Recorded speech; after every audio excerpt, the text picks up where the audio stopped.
Hi, I'm Matthew Kelly, and welcome to Profoundly Human. My guest today, Father Jim Deiters. Father Jim, thanks for joining us. Great to be here, Matthew. Great to have you. Very serious questions to get started. Are you a coffee drinker? I love coffee. And what is your coffee ritual? When do you start drinking coffee, stop drinking coffee during the day? Does it keep you awake at night? Tell us about that. I do about 2 cups in the morning. I'm an old-fashioned newspaper guy. So after Mass, go back to the house, put on some coffee, have 2 cups, get through my favorite newspapers, time with them. Got a little cat by my side usually. So coffee in the morning. And then I do have this my little treat every afternoon. In the afternoon around 2, do another like a double espresso or a good bold coffee and with some chocolate, and then go to the gym after that. So it's kind of like a pep me up before I go to the gym in the afternoon. So that's my little coffee routine. Very good. What about favorite food? It's funny. My parishioners kind of make fun of me of eating healthy, but so at home I stick to pretty healthy food. But my favorite food would be Italian, probably because I just love Italy, and I think it's something we share in common, you and I too. So you can't be good Italian food. And then if you've been to Italy, you just like can't have a bad meal in Italy, right? No, you cannot. You have to try. It's amazing. So Italian probably, but kind of on a daily basis, I kind of stick to. I'm a salmon guy, salmon and steamed vegetables sort of thing. Got it. Yeah. What about favorite movie? Favorite movie, that's tough. Might be A Beautiful Life. Yeah. Remember that old classic? Yeah. It's just so powerful. How this dad brought joy into their family, and he just was a natural person of joy, teaching his kids about just like that life is beautiful. Yep. Really is what the movie about. And then if those know the story, it's preparing for the war, that he knew this was coming, and then he's got to teach his children how to prepare for this without scaring them. Mm. And so it's really a movie about parenting, isn't it? It's so he teaches them that life is kind of like a game, and sometimes there's going to be some difficult things coming at you. But he created a game, and that's so whenever you get scared or worried, here's a little strategy to deal with that. So it's a beautiful story about love and how he parents with joy and really preparing his children for life. So, and I just love the title. It's A Beautiful Life because it's, and I think as a priest, how to help people see life as beautiful in the midst of the challenges that they go through. So that's kind of probably my favorite movie, if you think. Love it. What was your own childhood like? I was blessed with loving parents, that were married. And so mom and dad grew up so I'm from Southern Illinois, grew up in a little town called Beckemeyer. Parents are from that area. So I'm in the middle of 8 children, 4 boys, 4 girls. And so I'm 5th child. My mom had, it's amazing, our parents are so generous, aren't they? Parents are generous. And so my mom had, they had all 8 of us within 10 years. So she had her first child at 20 and her 8th child at 30. Wow. Incredible. So 4 boys, 4 girls. So grew up kind of the normal bickering, fighting, stuff between siblings sort of a thing. But my parents created a loving, faithful environment. I don't necessarily mean to paint them into saints, but if they could just taught us to work hard, work ethics, and pray and get along. You learn community life. And when sometimes people ask me about, gosh, how did you learn all this stuff about being a pastor? And I said, it really comes back to how one experienced family life, because a parish is a family. So to watch how my parents brought that together and got everyone involved, and everybody had responsibilities and accountability, but delegating. So my vision for parish is really based on my really beautiful experience of family life. And I could say a lot more about that, but I always give my mom credit for both my parents teaching us about generosity and abundance. There was always and joy. And mom particularly, she would always challenge us to find something good. You come and she goes, what's something good about that? So she always kind of invited us to look for the good, look for the beautiful, and to be grateful. And I just really mean that was just woven into our family, gratitude and abundance and respect. So to watch my parents live that was really, really powerful. And so this we siblings have a great relationship with each other and that type of friendship with each other yet. So you've got your mum, your dad, 8 kids. What's an example of how your mum taught you abundance? First of all, just by the meals, just pots overflowing with food, and now obviously with 8 kids, at times, depending on what age we were, there would be, you're fighting over whatever food's left there, sort of a thing. But that kind of abundance, and I don't know, just she got us involved out in the garden too. Now, when I say 8 of us kids, so at different stages, there were different times, Sure. It's just as the little ones were coming on, maybe the older one was moving out, but even just in garden work, that our yard would be plentiful with flowers or something like that. So I think when it comes around as like food and working out in the yard, that sort of abundance, but also I think more of like abundance mentality than like literal abundance. Yes. So that there was just going to be enough, and don't worry about that. So I think it has more to do with how you perceive things, that abundance mentality that I know we bring out in some of your books too. That it gets you to think about there is enough here for everyone. And isn't that part of our problem in our world, that people working out of a scarcity mentality, Yes. that there's not going to be enough. So then everyone wants to hoard things. So we're taught to share. But growing up, as you know, with a lot of siblings, is that you still kind of have to like hide some of your Halloween candy, because I know my brothers are gonna like raid it, Yeah. And then of course if it gets found, then you're in trouble that you weren't sharing. So you did sometimes save food, but it was because you had mean brothers that would take it from you or something. Mean brother, not mean sisters. Oh, sometimes it would be that, but no. In general, we got along. But there was, with that, there's not many people you got to like save food. But if you got caught with that, you were called out on that. So, what about with let's say hospitality? What did your mother teach about hospitality? I know that's important for you in the parish, and I'm just wondering what the roots are there with your parents. Yeah, I think about that hospitality. Again, it comes down to what happened at our dining room table. We lived in a really small house, and it seems like there was either always somebody extra living with us. For a while, one of my uncles got killed in a car wreck, and so here we have this tiny house. It's jam-packed, and my mom invites her and her kids to move in with us. So just welcome. And then so they're at the table for a while. One of my siblings had a friend that was living homeless for a while. He's going to move in. There was absolutely no room for anyone else, but we just made room. And when my grandmother got really sick, the other siblings wanted to put her in a nursing home, and my mom said, no, she's moving in here. We're going to give up one of the bedrooms for grandma, and then we're just going to cram in more the space we had. So that hospitality was incredible, that there was always room for somebody else, and especially somebody that was going through a hard time. You made room for them. And so so much comes down to like what happens at our kitchen and dining room tables, right? Yes. Where there's going to be enough, and there's hospitality of who's always kind of invited there. Yeah. So, really powerful. When did you first know or sense that you were called to be a priest? Gosh, for a priest to tell their vocation story is always not long, but there's a lot of pieces to it. It always comes down to like influential people in your life, right? I was blessed. Grew up in a beautiful Catholic small town school, St. Anthony in Beckermeyer, and so I was blessed with sisters that were loving and faith-filled and joy. So some people didn't have that experience, but the sisters that raised us, the religious sisters, poor handmaids of Jesus Christ. And so I always say the poor handmaids, that was the name of the orders that kind of raised me.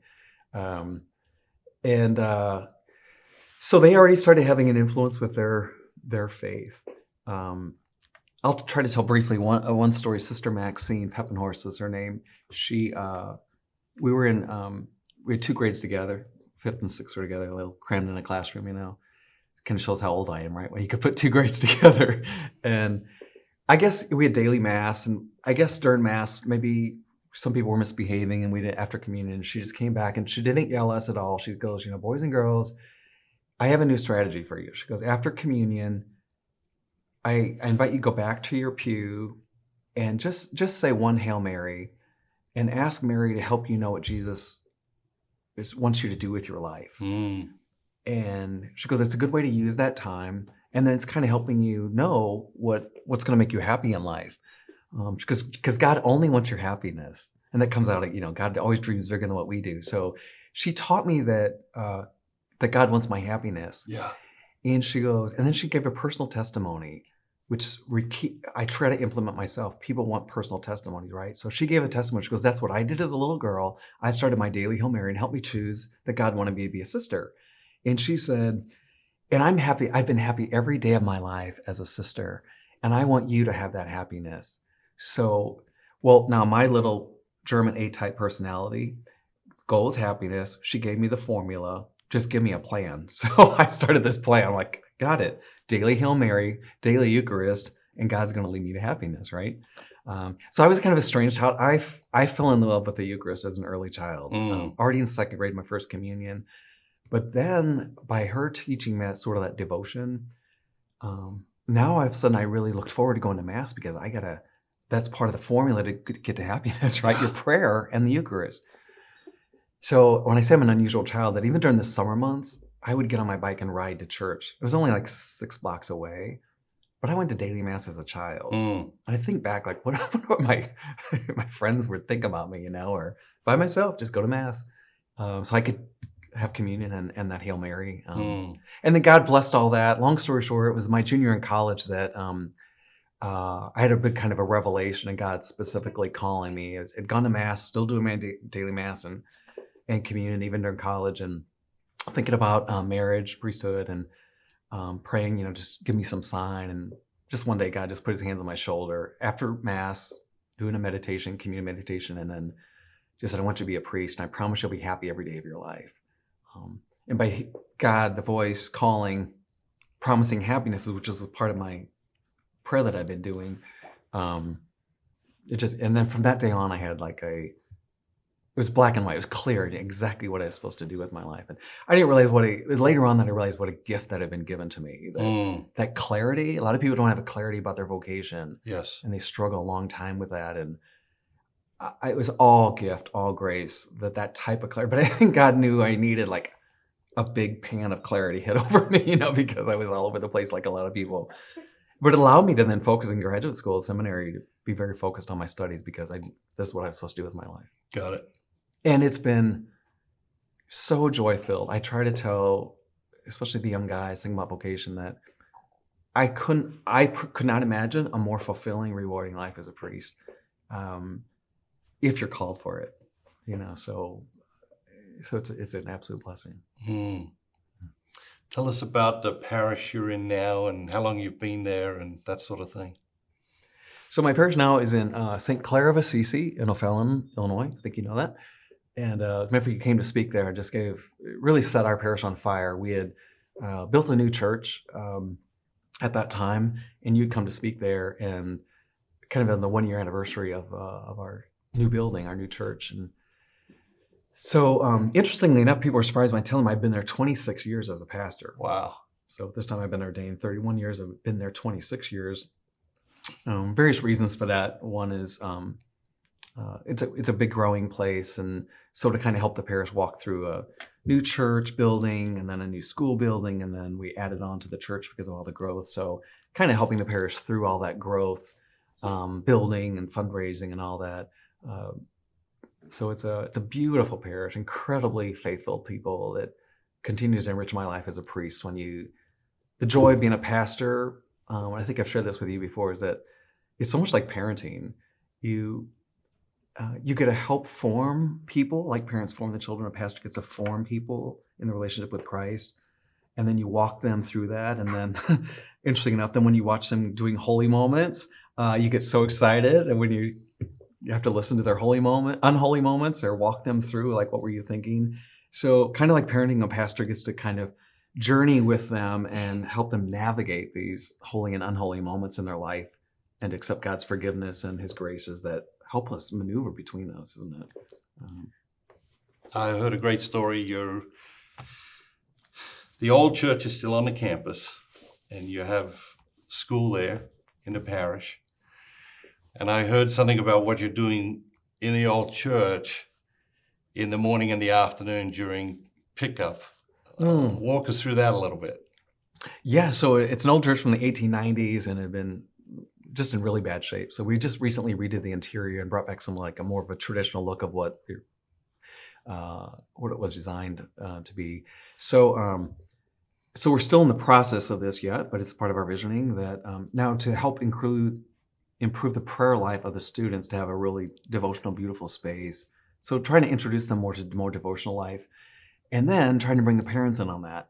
So this plan we're working on with my principal and campus minister and some other parents I'm having involved is to create like a holy prayer time for parents as they're dropping the kids off at school and then as they're picking them up. Because I see the parents in their cars, on their tablets or their phones or whatever, sitting out there. So opening the chapel up for a devotional life for prayer, for parent time. And I just want to create just quiet time for the parents to be able to have a place to go to.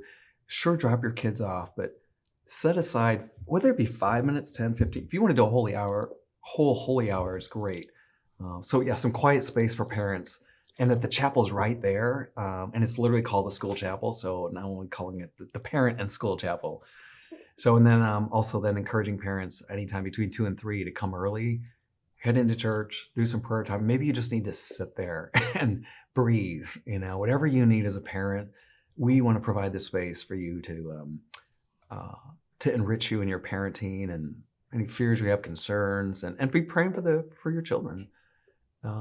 So that's definitely a dream and a plan we're having, and I'm just kind of working out the details of Love it. what that's going to look like. Yeah. Fantastic. I know you've been talking about holy moments. I know you shared the book with your parishioners at Christmas. What are you seeing around holy moments? What are you hearing around holy moments? What are you trying to share with your people around holy moments? Well, first I'll say, like personally, when I read it, the first thing that, again, I'm thinking, like speaking from a pastor perspective, is that immediately it gave me a vocabulary and some words to that I can now use in my pastoring or to help people, whether it be in the confessional or counseling or in my teaching in the classroom or adult education, to now have that phrase, holy moments, help me now put 2 words to so many things other things I've been trying to apply from some of the teachings of dynamic Catholic and obviously the gospel, but they just capture it. So first of all, it just gave me 2 powerful words that I can now use in different ways within parish ministry. So that's the personal influence that it had on me. So I want to thank you for that. And then to bring that into parish, I've been talking with the staff, really excited about introducing and weaving it into our sacramental prep program, getting ready to do some parent nights with 2nd grade parents, 8th grade parent, confirmation parents, giving them a language too about choosing holy moments and unholy moments. So we're looking at, and because I do a lot of the sacramental prep for parents, because I want to be there with the parents and journey with them. Yeah. Because I get to hear their struggles, whether it be in the confessional or in counseling, or I think sometimes the kids in the classroom reveal to me the struggles that's happening at home. So I'm looking forward to weaving it into our sacramental program. Also, we're just so excited. Just last week, our men's spirituality group have chosen to use it now as their this month's study for the men's group, and the women's group are using it. So we have several other ministries within the parish now are going to use it as sort of their book study and implementing it as well. And then we're looking forward to different ways we can implement it in our school too. Fantastic. Yeah. You and I spent a lot of time traveling. I know you love traveling, and we've traveled together on pilgrimages with Dynamic Catholic. What have been some of your favorite moments on pilgrimages over the years? Oh gosh, there's so many. What's awesome about pilgrimages, and like we try to implement through Dynamic Catholic, is it's giving people the space to step away from their busy sometimes confusing, distracted lives. And that's that whole concept of being a pilgrim. We're all pilgrims, aren't we, through this life? But a pilgrimage is a specific time, like a retreat theme or similar concepts where you step back and reflect on things. So just to be a part of that, offering that for people, pilgrimages, is such a blessing and gift, and they appreciate that. But then specifically to see, it's what's interesting on our pilgrimages at Dynamic Catholic that I've been a part of is the wide variety of people that come on them. Yeah. I was pleasantly surprised, in some of the early pilgrimages, whatever it be, 10 or 20% of the people were just coming back to the Catholic Church. They'd read Rediscovering Catholicism, and they're like, yeah, I was away from the church for 15 years. I've been back for 2 weeks and I'm on this pilgrimage. And I'm like, what? You've only been like a reborn Catholic for 2 weeks and you do something like this serious as a pilgrimage? Yep. They're like, yeah, it's time. And I want to just jump in to re-engage in my Catholic faith. And so that these pilgrimages, I just was surprised because I guess I went into them thinking that these are going to be super devoted, like, Catholics that are hardcore, and they're all over. And the young adults that go on them, who are some college students we've had on them, and other young adults who are either in some sort of discernment stage in their life, or it's just powerful, the wide variety of ages that are on them, and people are at different stages of their faith journey. And again, I just speak, this is the joy of being a priest and pastor, is being a part of people on that journey. It's incredible. It really is. It's for my parish, I take a week, 10 days off of the parish, so that can be a challenge, but it blesses so many lives, and so it's a privilege to be a part of those pilgrimages. Mm-hmm. You've been on some of them, a number of times. Like, if you think about like the Holy Land pilgrimage, do you have a favorite moment in the Holy Land pilgrimage? Ooh, it would, just the top one that comes to mind is when we have a mass in Cana, and we ask all those who are married to step out into the aisle, and we do a renewal of vows. Yeah. With the married people, and we don't tell them, so it's a surprise. I think you know that. And so first it's kind of giggly, like, what? Yeah, we're going to renew your vows now. But before whoever's saying their vows first, the male, the female, the tears are already coming. Like, they haven't said these words maybe since their wedding day, whether it be 10 years or 40 years or 60, some of them. How powerful their vows are, saying them again. And then you got the emotion of being at Cana, Jesus and his Blessed Mother at this first wedding in Cana. So having it there, and to watch married couples who are already spending some quality time with, that's the other thing about pilgrimages, that when married couples go together to enrich their marriages, they're having this quality time together that couples don't make time for each other. So pilgrimage allows them to do that. And then to see them verbalizing that, recommitting their life to each other, they're in Cana. So that's one really holy moment yes. to watch that happen. And people talk about it forever. That's very powerful. What about the Italian trip? We go to Rome, Assisi, Florence. Favorite moment on that trip?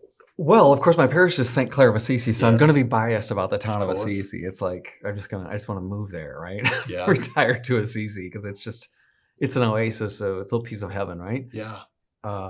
So I'm definitely biased with Assisi. So I'll just kind of highlight that, particularly when we give people time to kind of stroll through some of the streets. I mean, there's these powerful prayer experiences at the Tomb of St. Francis, at San Damiano, the convent of Mother Clare. But when I get to see people like wandering the streets or going to sit on a park bench overlooking the beautiful rolling hills of Assisi, again, that quiet time, inviting them, because Assisi, it exudes meditation and reflection. Just the air you breathe says, take deeper breaths. And so in the pilgrimage is making that time, give people that time to reflect and immerse themselves in that spirituality of Assisi. I just have to say that. So it's a bigger picture Italian culture, but as you know, Assisi has its own spirituality that's just so powerful. Yeah. I always find it interesting, because Rome is so busy, it's bustling, it's fantastic, but it is that. And then to see how the group is transformed as we go to Assisi, and those days of just a very, very different pace. And It's powerful to see how that affects individuals, but also the group. Yeah, it's an actual pilgrimage itself from Rome to Assisi, because you're going from the chaos and touristy, whatever sort of things of Rome, which has its own beauty and spirituality, of course. And then you like take this, bus trip over to Assisi, and you're literally kind of going uphill towards Assisi. And that in itself is like this, I think it's very symbolic, because we're sort of leaving this world, like letting the noise and the busyness go. We're going to enter into the quiet of Assisi. So I just love the layout of that structure. Yeah, fantastic. I know you're going to talk to the staff here at Dynamic Catholic this afternoon. What's something you're going to share with them? Give us a little preview. Yeah, I'm just so grateful for the staff here at Dynamic Catholic. There's so many ministries, and that this amazing your facility, your staff does here. It's really incredible, the wide variety of things, some of them of which we talked about. So I think I'm bringing gratitude from the people in the pew to say to you personally and to your team, amazing team you have here, of how many lives that Dynamic Catholic is blessing. And you know this, but I think I want to speak on behalf of the people in the pew who share with me, whether again be in confessional or counseling, when I'm in their homes. I love going to people's homes, and I'll see Dynamic Catholic book on their shelf, or just different signs of things that, or it just comes up in conversation. So I just want to, I'm really here to I just wanted to come and thank your staff because a lot of times when you're in the trenches of doing the work, right? Yes. You forget why you're doing it, but I know that part of the mission here is to influence and bring people closer to Christ and their Catholic faith by huge numbers. And it's working, as I see the multiplication effect of touching people's lives. Yeah. It's really powerful. So mostly I'm here to express gratitude, to encourage Dynamic Catholic to keep doing great things, whether it be the book program, the pilgrimages, the sacramental prep things, the decision point that's still blessing our junior high, preparing for that. And one of the best things that's blessing our parish is the welcome weekends.